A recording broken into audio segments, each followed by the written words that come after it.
ஓ! அஸ்மாக்கம்ல நம்மளோடது. Sorry. ஒரு second.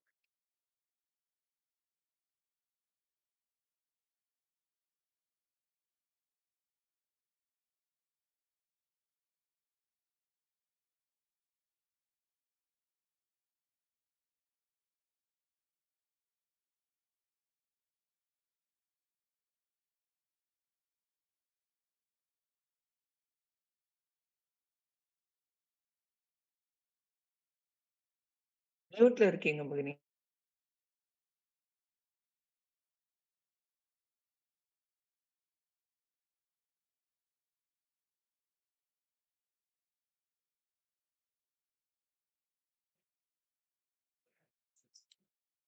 S.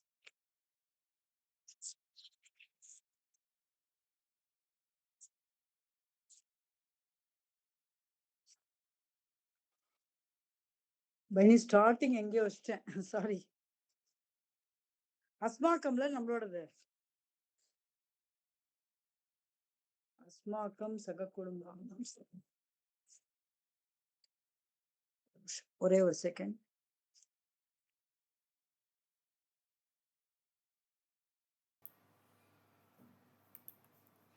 अस्माकं सहकुटुम्बानां सबन्धुवर्गाणां सर्वेषां क्षेम स्थैर्य धैर्य वीर्य विजय आयुः आरोग्य ऐश्वर्याणाम् अभिवृद्ध्यर्थं लोकक्षेमार्थं सकलाभीष्टफलसिद्ध्यर्थं श्रीविष्णुसहस्रनामपारायणं करिष्ये. மும்பை என்ற நகரில் வசிக்கும் லதா ஆகிய நான் ஸ்ரீ விஷ்ணு சஹஸ்ரநாமத்தை வரும் எதிர்கால சந்ததியினரிடம் முன்னெடுத்து கொண்டு சேர்ப்பேன் என்று உறுதி அளிக்கிறேன். இறைவனை வணங்கிவிட்டுத்தான் எந்த வேலையையும் துவங்குவேன். தாய், தந்தை மற்றும் ஆசான் இவர்களை தெய்வத்திற்கு ஒப்பாக கருதுவேன். பெரியோர் சொல் கேட்பேன். பெண்களை தாயாக மதிப்பேன். மனதையும் உடலையும் சுற்றுச்சூழலையும் தூய்மையாக வைத்துக் கொள்வேன். எனது தேசம், தெய்வம், தர்மம் மூன்றும் ஒன்றின் வடிவமே என்று துதிப்பேன். எந்த நிலையிலும் என் குடும்ப பாரம்பரிய சமுதாய மரபை கைவிட மாட்டேன். இந்த உறுதிமொழிகளுடன் இன்றைய பாராயணத்தை துவங்குகிறேன். பரம்பொருளே, என்னை வழிநடத்தி செல்ல பிரார்த்திக்கிறேன். நமஸ்தேஸ்து ஸ்ரீ மகாலட்சுமி அஷ்டகம். नमस्तेस्तु महामाये श्रीपीठे सुरपूजिते शङ्खचक्रहदाहस्ते महालक्ष्मी नमोऽस्तुते। नमस्ते गरुडारूढे कोलासूरभयङ्करी सर्वपापहरे देवी महालक्ष्मी नमोऽस्तुते। सर्वज्ञे सर्ववरदे सर्वदुष्टभयङ्करी सर्वदुःखहरे देवी महालक्ष्मी नमोऽस्तुते। सिद्धिबुद्धिप्रदे देवी भुक्तिमुक्तिप्रदायिनी मंत्रमूर्ते सदा देवी महालक्ष्मी नमोस्तुते। आद्यंतरहिते देवी आदिशक्ति महेश्वरी योगज्ञे योग संभूते महालक्ष्मी नमोस्तुते। स्थूल सूक्ष्म महारौद्रे महाशक्ति महोदरे महापापहरे देवी महालक्ष्मी नमोस्तुते। भस्मासनस्ते देवी परब्रह्म स्वरूपिणी परमेशी जगन्मातः महालक्ष्मी नमोस्तुते। श्वेतांबरधरे देवी नानालंकार भूषिते जगत्स्थिते जगन्मातः महालक्ष्मी नमोस्तुते। महालक्ष्मी अष्टकशोस्त्रं यः पठेत् भक्तिमान् नरः सर्वसिद्धिमवाप्नोति राज्यं प्राप्नोति सर्वदा। एककाले पठे नित्यं महापापविनाशनं द्विकालं यः पठे नित्यं धनधान्यसमन्वितः त्रिकालं यः पठे नित्यं महाशत्रुविनाशनं महालक्ष्मी भवे नित्यं प्रसन्ना वरदा शुभा। अथ श्रीविष्णु सहस्रनामस्तोत्रम्। शुक्लांबरधरं विष्णु शशिवर्णं चतुर्भुजं प्रसन्नवदनं ध्यायेत् सर्वविघ्नोपशान्तये। नारायणं नमस्कृत्य नरश्चैव नरोत्तमं देवीं सरस्वती व्यास ततो जयमुदीयते। व्यासवसिष्ठनप्तारं ते पौत्रकन्मषं पराशरात्मजं वन्दे शुकनाथं तपोनिधिम्। व्यासाय विष्णुरूपाय व्यासरूपाय विष्णवे नमो वै ब्रह्मनिधये वासिष्ठाय नमो नमः। अविकाराय शुद्धाय नित्याय परमात्मने सतैकरूपरूपाय विष्णवे सर्वजिष्णवे यस्य स्मरणमात्रेण जन्म संसारबन्धनात् विमुच्यते नमस्तस्मै विष्णवे प्रभविष्णवे। ॐ नमो विष्णवे प्रभविष्णवे। उवाच श्रुत्वा धर्मानशेषेण पावनानि च सर्वशः युधिष्ठिरशान्तनवं पुनरेव्यभाषत। युधिष्ठिर उवाच किमेकं दैवतं लोके किं व्यापेकं परायणं स्तुवन्तः कं कमर्चन्तः प्राप्नुयुमानवः शुभम्। को धर्मः सर्वधर्माणां भवतः परमो मतः किं जपत्मुच्यते जन्तुर्जन्म संसारबन्धनात्। श्रीभीष्म उवाच जगत्प्रभुं देवदेवम् अनन्तं पुरुषोत्तमं सुमन्नाम सहस्रेण पुरुषस्तततोऽस्थितः तमेव च तमेव चाचयन्नित्यं भक्त्या पुरुषमव्ययं ध्यायन् स्तुवन् नमस्तश्च यजमानस्तमेव च। अनानिधनं विष्णु सर्वलोकमहेश्वरं लोकाध्यक्षं स्तुवन् नित्यं सर्वदुःखादिगो भवेत्। ब्रह्मण्यं सर्वधर्मज्ञं लोकानां कीर्तिवर्धनं लोकनाथं मखद्भूतं सर्वभूतभवोद्भवम् एष मे सर्वधर्माणां धर्मोऽधिगतमो मतः यद्भक्त्या पुण्डरीकाक्षं तवैररचेन्नरस्तदा परमं यो महत्तेज परमं यो महत्तपः परमं यो महद्ब्रह्म परमं यः परायणं पवित्राणां पवित्रं यो मङ्गलानां च मङ्गलं दैवतं देवतानां च भूतानां यो यः पिता यतः सर्वाणि भूतानि भवन्त्यादि उगागमे यस्मिंश्च प्रलयं यान्ति पुनरेव युगक्षये तस्य लोकप्रधानस्य जगन्नाथस्य भूपते विष्णोर्नाम सहस्रं मे शृणु पापभयावहम् यानि नामानि गौणानि विख्यातानि महात्मन् ऋषिभिः परिगीतानि तानि वक्ष्यामि भूतये ऋषिर्नाम्नां सहस्रस्य वेदव्यासो महामुनिः छन्दो निष्ठुस्तथा देवा भगवान् देवकीसुतः अमृतांशूद्भवो बीजं शक्तिर्देवकी नन्दनः विषामहृदयं तस्य शान्त्यर्थे विनियुज्यते विष्णुं जिष्णुं महाविष्णुं प्रभविष्णुं महेश्वरम् अनेकरूपदैत्यान्तं नमामि पुरुषोत्तमम्। अस्य श्रीविष्णोर्दिव्यसहस्रनामस्तोत्रमहामन्त्रस्य श्रीदेवव्यासो भगवान् ऋषिः अनुष्टुप्छन्दः श्रीमहाविष्णुः परमात्मा श्रीमन्नारायणो देवता अमृतांशोद्भवो भानुरिति बीजम् देवकीनन्दनस्वस्येति शक्तिः उद्भवः क्षोभनो देव इति परमो मन्त्रः शङ्खपृन्नन्दकी चक्रीति कीलकम् सार्ङ्गधन्वा कथाधर इत्यस्त्रम् रथाङ्गपाणि रक्षोपे इति नेत्रम् त्रिशामासामकसामेति कवचम् आनन्दं परब्रह्मेति योनिः ऋतुसुदर्शनकाल इति दिक्पन्तः श्रीविश्वरूप इति ध्यानम् श्रीमहाविष्णुप्रीत्यर्थे सहस्रनाम जपे विनियोगः ध्यानम् क्षीरोदन्वत्प्रदेश शुचिमणिविलसैकते मौक्तिकानाम् माला क्लप्ता समस्तस्फटिकमणिनिभैर्मौक्तिकैर्मण्डिताङ्गः सुप्रैरप्रैरतप्रैरुपरिव्रचितैर्मुक्तपीयूषवर्षैः आनन्दिनः पुण्यातरिनलिनगता सङ्गपाणिर्मुकुन्दः भूपादौ यस्य नाभिर्वियतसुर तिलचन्द्रसूर्यौ च नेत्रे कर्णावासास्तिरोत्यौर्मुखमपि दहनो यस्य वास्तेयमब्धिः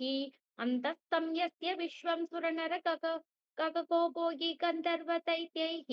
चित्रं रम्यते तं त्रिभुवनवपुषं विष्णुमीशं नमामि। ॐ नमो भगवते वासुदेवाय। शान्ताकारं भुजगशयनं पद्मनाभं सुरेशं विश्वाधारं गगनसदृशं मेघवर्णं शुभाङ्गं लक्ष्मीकान्तं कमलनयनं योगिकृत्यानगम्यं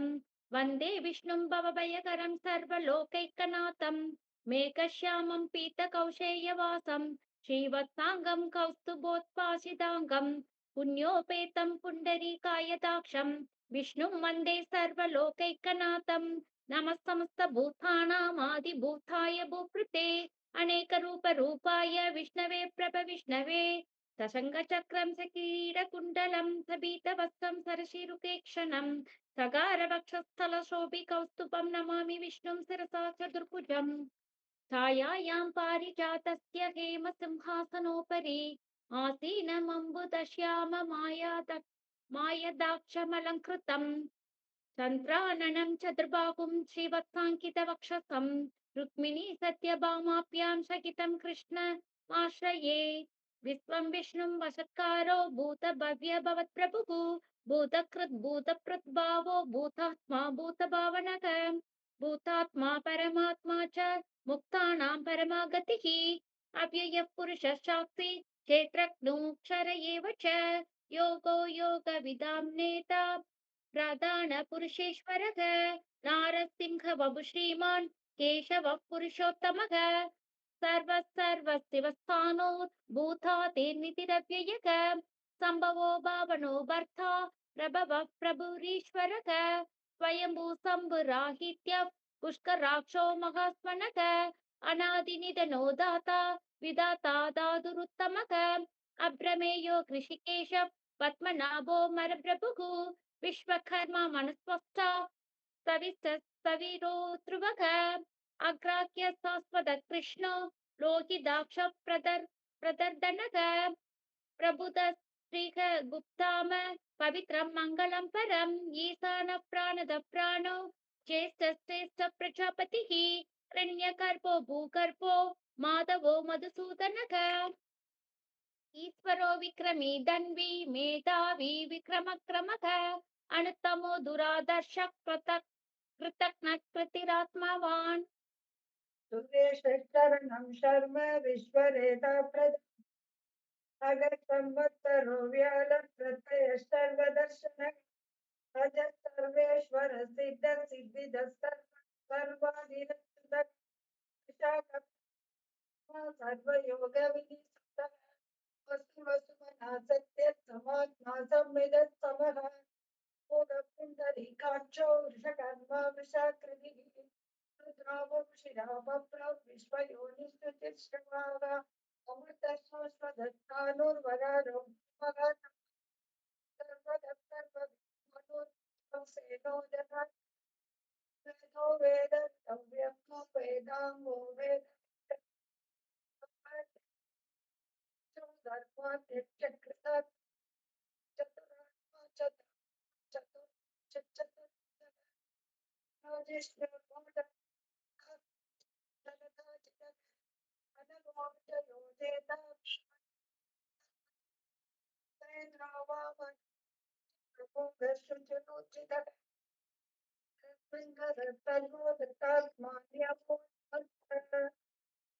वैद्यो वैद्य सदा योगी वीरः माधवो मधुः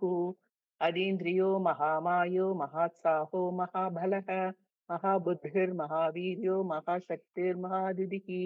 अनिधेशवभुः श्रीमान् अमे आत्मा महाधृतिक्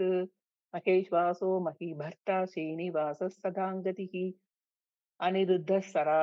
सुरानन्दो गोविन्दो गोविकाम्पतिः मरीचिधमनो हंसः सुवर्णो वजकोत्तमः हिरण्यनाभः सुधभा पद्मनाभः प्रजापतिः अमृतशद्वृदक्षिन्धः सन्धादा सन्धिमान् सिरः अजो दुर्मनशस्ता विशुद्धात्मा सुरारिका गुरुघृतमो धाम सत्य सत्य पराक्रमः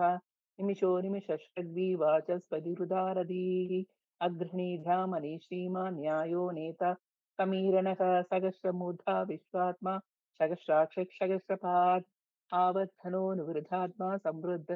सम्भ्रमर्धनः संवत्सरो वह्निरनिलो धरणीधरः सुप्रसादः प्रसन्नात्मा विश्वधृग्विश्वभुग्विभुः सत्कर्ता सत्कृतः साधुर्जह्नुर्नारायणो नरः असङ्ख्येयो प्रमेयात्मा विशिष्टः शिष्टकृच्छिचिः सिद्धार्थः सिद्धसङ्कल्पः सिद्धिदः सिद्धिसाधनः वृषाही वृषभो विष्णुर्वृषपर्वा वृषोधरः वर्धनो वर्धमानश्च विविक्तश्रुतिसागरः सुभुजो दुर्धरो वाग्मी महेन्द्रो वसुदो वसुः नैकरूपो बृहद्रूपः शिपिविष्टप्रकाशनः ओजस्तेजोदुतिधरः प्रकाशात्मा प्रतापनः रुद्धस्पष्टाक्षरो मन्त्रश्चन्द्रांशुर्भास्करद्युतिः अमृतांशूद्भवो भानुः शशबिन्दुः सुरेश्वरः औषधं जगतः सेतुः सत्यधर्मपराक्रमः भूतभव्यभवन्नाथः पवनः पावनो नलः कामः कामकृत्कान्तः कामः कामप्रदः प्रभुः युगादिकृद्युगावर्तो नैकमायो महाजनः अदृश्यो व्यक्तरूपश्च सहस्रजितनन्तजित्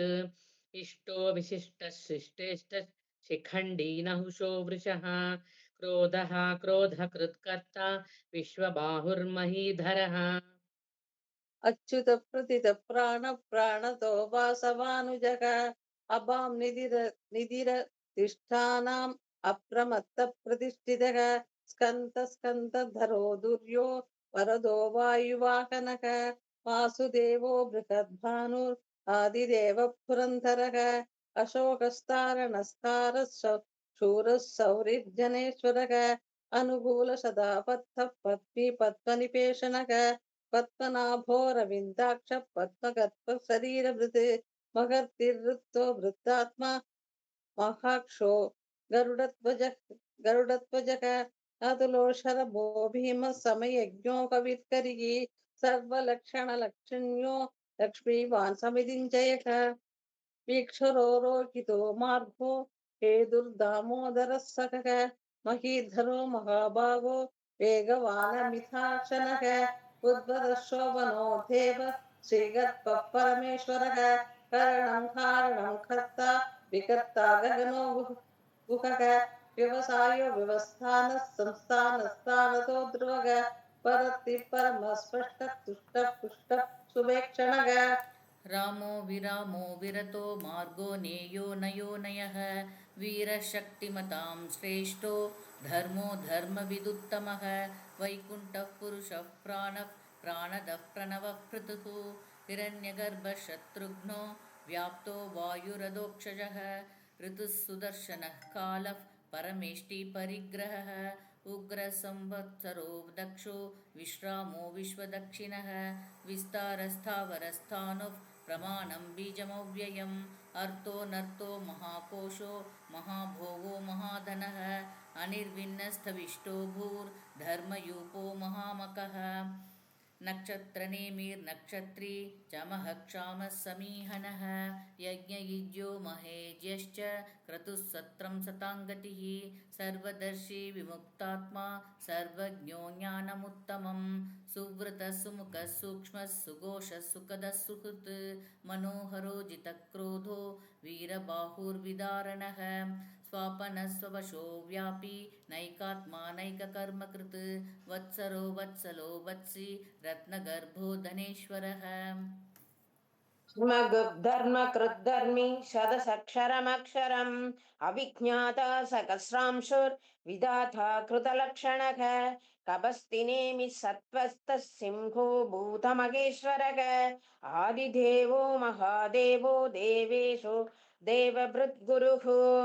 उत्तरो गोपतिर्गोप्ता ज्ञानगम्य पुरातनः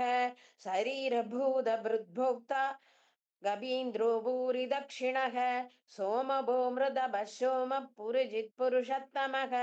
विनयो जयः सत्यसन्धो दाशार्हः शाश्वतां पतिः जीवो विनयिदा साक्षी मुकुन्दो मिदविक्रमः अम्भो निधिरनन्दात्मा महोन्दतिजयोन्दकः अजो महार्हः स्वाभाव्यो जितामित्रप्रमोदनः आनन्दो नन्दनो नन्दः सत्यधर्म त्रिविक्रमः महर्षिकपिलाचार्य कृतज्ञो मेदिनीपतिः त्रिपदत्रिदिशाध्यक्षो महाशृङ्गकृतान्तकृते महावराहो गोविन्दः सुसेनः कनकाङ्गति गुह्यो गभीरो गहनो गुप्तचक्रगदाधरः वेदास्वाङ्गोदितकृष्णो दृढसङ्घर्षणच्युतग वरुणो वारुणो वृक्ष पुष्कराक्षो महामनाः भगवान् भगवानन्दी वनमाली हलायुधग आदित्य ज्योतिरादित्यः सहिष्णुर्गतिसत्तमः सुधन्वा गण्डपरशुर्दारुणो द्रविणप्रदग विस्तृत् सर्वदृग्व्यासो वासस्पति प्रयोनिजग त्रिसामा सामगः साम निर्वाणं भेषजं विशक सन्न्यासकृच्छमक्षान्तो निष्ठा शान्तिपरायणं शुभाङ्गः शान्तिदस्रष्टा कुमुदः कुवलेशयः गोहिदो गोपतिर्गोप्ता वृषभाक्षो वृषप्रियग अनिवर्तिनिवृतात्मा संक्षेप्ता क्षेमकृच्छिवग श्रीवत्स श्रीवक्ष श्रीवास श्रीपति श्रीमदाम्बरग श्रीध श्रीश श्रीनिवास श्रीनिधि श्रीविभावनः श्रीधर श्रीकर श्रेय श्रीमान् लोकत्रयाश्रयग स्वच्छ स्वङ्गः सदानन्दो नन्दिर्ज्योतिर्गणेश्वरग विदितात्मा विधेयात्मा सत्कीर्तिच्छिन्न संशयग उदीर्णः सर्वचक्षुरनीश शाश्वत स्थिरः भूषयो भूषणो भूति विशोकः शोकनाशनः अर्चिष्मानिर्चितः कुम्भो विचित्तात्मा विशोधनः अनिरुद्धो प्रधृत प्रद्युम्नो मितविक्रमः कालनेमिनिगा वीरः सौरी सूरजनेश्वरः लोकात्मा तु लोकेश केशव केशिः हरिः कामदेव कामबालः कामी कान्तकृदाकमः अनिर्वेशो विष्णु वीरो नन्दो धनञ्जयः ब्रह्मण्यो ब्रह्मविद्ब्राह्मणो ब्रह्मज्ञो ब्राह्मणप्रियः महाकर्मो महाकर्मा महातेजो महारहः महाकृर्महायज्ञो महायज्ञो महाभविः स्तव्यस्तव प्रियस्तोत्रं स्तुतिस्तोदाहरणप्रियः पूर्णपूरयिदा पुण्यकीर्तिरनामयः मनोजवस्तित्तहरो वसुरेधा वसुप्रदः वसुप्रदो वासुदेवो वसुमना कविः सद्गति सत्कृति सत्ता सद्बोधि सत्परायणः शूरसेनो यदुश्रेष्ठः सन्निवाससुयामुनः भूतावासो वासुदेव सर्वान् सुनिलयो नलः दर्भः दर्भतो दृप्तो दुर्धरोधापराजितः विश्वमूर्तिर्महामूर्ति दीप्तमूर्तिरमूर्तिमान् अनेकमूर्तिरव्यक्तः शतमूर्तिः शनाधनः एकोनैकस्ववक्किं यत्तत्पदमनुत्तमं लोकबन्धुर्लोकनाथो माधवो भक्तवत्सलः सुवर्णवर्णो हेमाङ्गो वराङ्गश्चन्दनाङ्कती वीरः विषमक्षून्यो कृथाशीरश्चलश्चलः अमानीमानथो मान्यो लोकस्वामी त्रिलोकदृक् सुमेधामेधचोधन्य सत्यमेधाधराधरः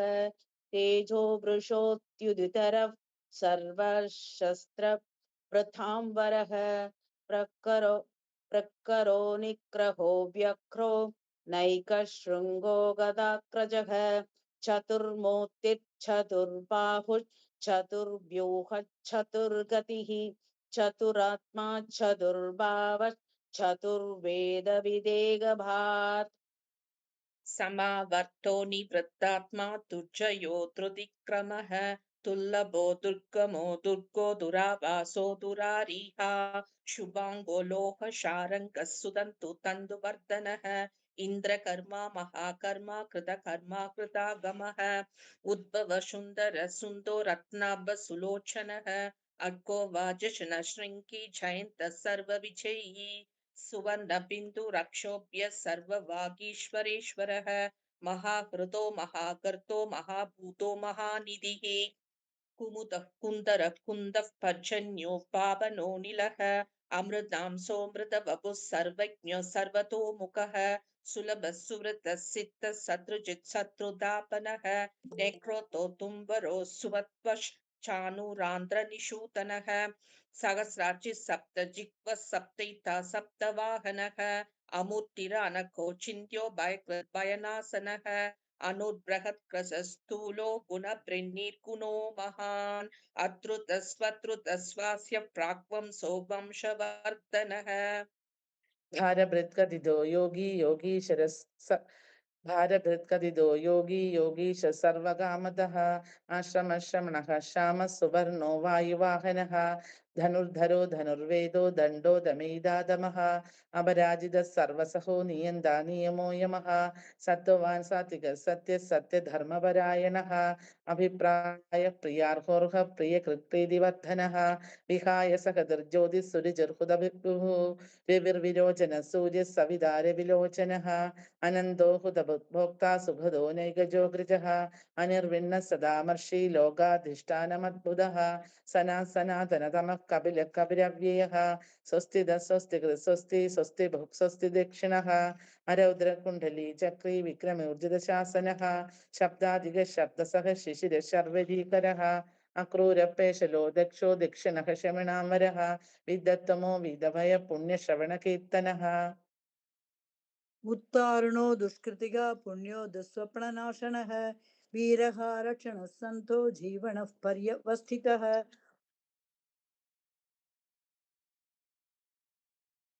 ಎದರಿಂದ ಭಗಿನಿ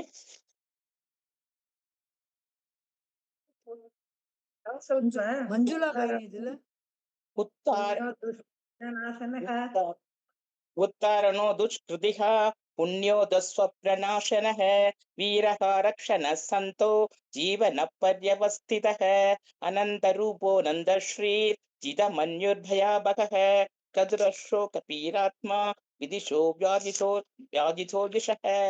अनादिर्भुर्भवो लक्ष्मीः सुवीरो रुचिराङ्गदः जननो जनजन्मादिर्भीमो भीमपराक्रमः आधारनिलयो धाता पुष्पहासप्रजागरः ऊर्ध्वः सत्पथाचार प्राणदः प्रणवप्रणः प्रमाणं प्राणनिलयः प्राणभृत् प्राणजीवनः तत्त्वं तत्त्वविदेकात्मा जन्म मृत्युजरातिकः भूर्भुवः स्वस्तरुस्तार सविता प्रपितामहः यज्ञो यज्ञपतिर्यज्ञा यज्ञाङ्गो यज्ञवाहनः यज्ञकृत्यज्ञकृत्यज्ञी यज्ञभुक्यज्ञसाधनः यज्ञादकृत्यज्ञगुह्यम् अन्नमन्नाद एव च आत्मनो य स्वयं जातः वैकानः सामगायनः देवकीनन्दनः स्रष्टा क्षितीशः पापनाशनः शङ्खभृन्नन्दही चक्री शार्गधन्वा गदाधरः हृताङ्गपाणिरक्ष्योऽप्य सर्वप्रहरणायुधः ॐ नम इति वनमाली गदीशाङ्गी शङ्खी चक्री च नन्दकी श्रीमान्नारायणो विष्णोर्वासुदेवोऽपि रक्षतु वनमाली गदीशाङ्गी शङ्खी चक्री च नन्दकी श्रीमान्नारायणो विष्णोर्वासुदेवोऽपि रक्षतु वनमाली कदीशाङ्गी शङ्खी चक्री च नन्दकी श्रीमान्नारायणो विष्णोर्वासुदेवोऽपि रक्षतु वासुदेवोऽपि रक्षतु ॐ नम इति इति तं कीर्तनीयस्य केशवस्य महात्मनः नाम्नां सहस्रं दिव्यानाम् अशेषेण प्रकीर्तितं यैरं शृणुयात् नित्यं यश्चापि परिकीर्तयेत् न अशुभं प्राप्नुयात् किञ्चित् सो पुत्रेक च मानवः वेदान्तको ब्राह्मणः स्यात् क्षत्रियो विजयी भवेत् वैश्योधनः समृद्धः स्यात् शूद्रसुखमाप्नुयात् धर्मार्ति प्राप्नुयात् धर्ममर्थार्ति चार्थमाप्नुयात् कामानवाप्नुयात् कामी पृच्छति चाप्नुयात् प्रजाम् भक्तिमान् यशतोकाय शुचित्यत्कदमानशः सहस्रं वासुदेवस्य नाम्नामेतत् प्रकीर्तयेत् यश प्राप्नोति याति प्राधान्यमेव च अचलं श्रेयमाप्नोति श्रेय प्राप्नोत्यनुत्तमं न भयं कवचित् दाप्नोति वीर्यं तेजस्तविन्तति भवत्यरोकोत् युधिमान् फलरूपज्ञान्वितः रोकोतो मुच्यते रोगात् भक्तो मुच्येदपन्तनात् भयान् मुच्येद पीतस्थं मुच्येतापन्न आपतः दुर्गान्वितरशाशुष पुरुषोत्तमम् स्तुवन्नाम सहर्षेण नित्यं भक्तिसमन्वितः वासुदेवाश्रयो मत्यो वासुदेवपरायणः सर्वपापविसुत्तात्मा याति ब्रह्म सनातनं न वासुदेव भक्तानाम् अशुभं विद्यते क्वचित् जन्म मृत्यु जरा व्याधि भयं नैवोपजायते इमं स्तवम् अधीयानः श्रद्धा भक्तिसमन्वितः विद्येतात्मसुखशान्तिश्री संस्त्रीकीर्तिभिः न क्रोधो न समात्सर्यं मनोभो न शुभामतिः भवन्ति कृतपुण्यानां भक्तानां पुरुषोत्तमे देवसन्द्रार्कनक्षत्र कन्दिशो भूर्मभूतदिः वासुदेवस्य वीर्येण विधृतानि महात्मनः श्वशुरासुरगन्धर्वं क्षयक्षोकरे राक्षसम् जगत्पशे वर्तते कृष्णस्य सचराचरम् इन्द्रियाणि मनोबुद्धिः सत्त्वं तेजोबलं धृतिः वासुदेवात्महान्याहुः क्षेत्रं क्षेत्रज्ञ एव च सर्वागमानात्माचारः प्रथमं परिकल्पते आचारप्रभवो धर्मो धर्मस्य प्रभुरच्युतः विषयपितरो देव महाभूतानि भवतः जङ्गमा जङ्गमञ्जेरुं जगन्नारायणोद्भवम् योगज्ञानं तदा साङ्ख्यं विद्या शिल्पादिकं च वेदाशास्त्राणि विज्ञानं सर्वं जनार्दन एको विष्णुर्महद्भूतं पृथग्भूतान्येक च त्रिलोकान् व्याप्तभूतात्मा भुङ्क्ते विश्वभुक्तव्ययः इमं स्तवं भगवतो विष्णुव्यासेन कीर्तितं पठेति चेत् पुरुषश्रेयः प्राप्तुं सुखानि च विश्वेश्वरमजं देवं जगदप्रभुमव्ययं भजन्ते पुष्कराक्षं नभेयन्ति पराभवं नभेयन्ति पराभवम् ॐ नमः इति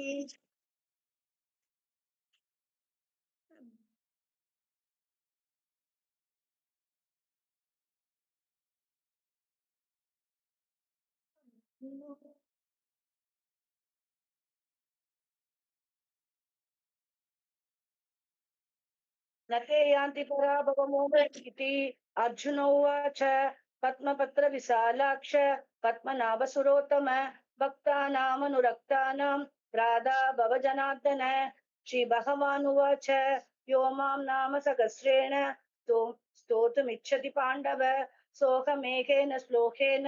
सुध एव न संशयः सुध एव न संशय ॐ नम इति व्यास उवाच वासनात् वासुदेवस्य वासितं भुवनत्रयं सर्वभूतनिवासोऽसि वासुदेव नमोऽस्तु ते श्रीवासुदेव नमोऽस्तु ते ॐ नम इति पार्वत्युवाच